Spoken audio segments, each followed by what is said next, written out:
একদা শান্তিনিকেতনে রবীন্দ্রনাথ ঋতুরাজ বসন্তের আগমনের জন্য যেসব নাচ গান কবিতা দিয়ে সাংস্কৃতিক অনুষ্ঠানের মাধ্যমে বসন্ত উৎসবের সূচনা করেছিলেন, সেভাবেই আজ রায়গঞ্জ গার্লস প্রাথমিক বিদ্যালয়ে প্রতিবারের মতো আজকের দিনটি পালিত হলো সকলকে সাথে নিয়ে। দোল উৎসবের জন্য আগামীকাল ও পরশু বিদ্যালয় বন্ধ থাকবার জন্য আজকে ছাত্রছাত্রীরা লাল, নীল, হলুদ, সবুজ বিভিন্ন রঙের আবির একে অপরের গায়ে মাখিয়ে দিয়ে আনন্দে মেতে ওঠে। শীতের জড়তা কাটিয়ে ঋতুরাজ বসন্তের আগমন প্রকৃতির সাথে সাথে শিশুদের মনকেও নাড়িয়ে দিয়ে যায়। তাই প্রতিবারই এই উৎসবের আয়োজন করা হয়। দোল উৎসবে দুদিন বাড়িতে থেকে সাবধানে পালন করবার আবেদন বিদ্যালয়ের পক্ষ থেকে জানানো হয়।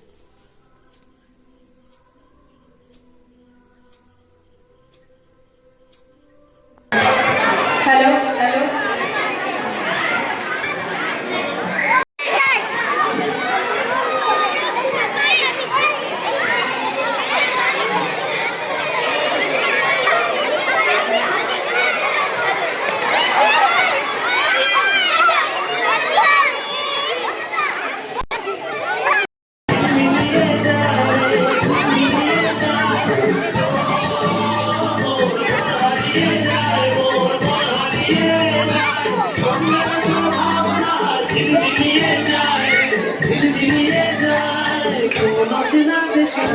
তোর সাথে মনের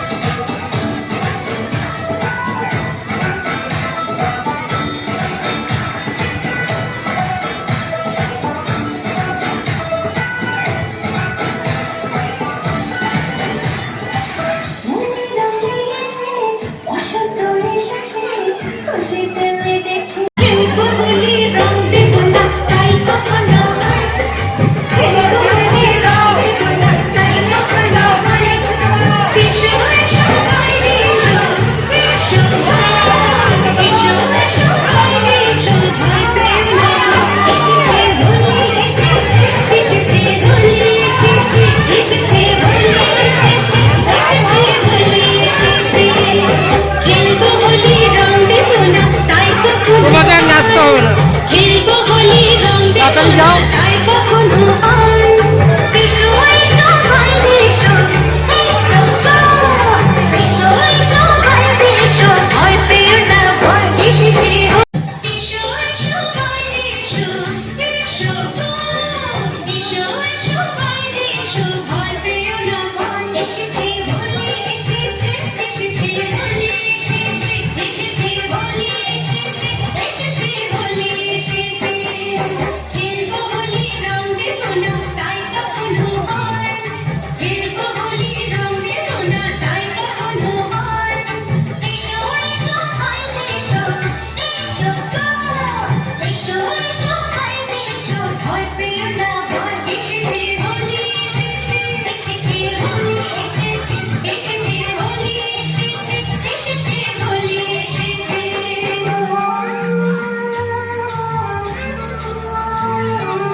রায়গঞ্জ গার্লস প্রাথমিক বিদ্যালয়ে ছাত্রছাত্রী, শিক্ষক শিক্ষিকা এবং গার্জিয়ানদের নিয়ে আমরা বসন্ত উৎসব উদযাপন করলাম।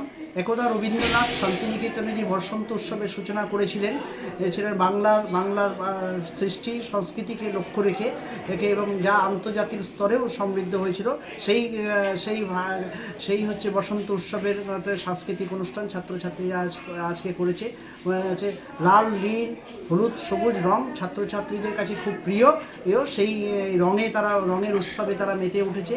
যে আগামী কাল এবং পরশু দুদিন হচ্ছে হোলি উৎসবের জন্য বিদ্যালয় বন্ধ থাকবে। তাই জন্য আজকে আমরা সাংস্কৃতিক অনুষ্ঠানের মধ্যে দিয়ে ছাত্রছাত্রীরা যাতে প্রচুর আনন্দ করতে পারে, সেই জন্য এই অনুষ্ঠানটি আমরা করেছি।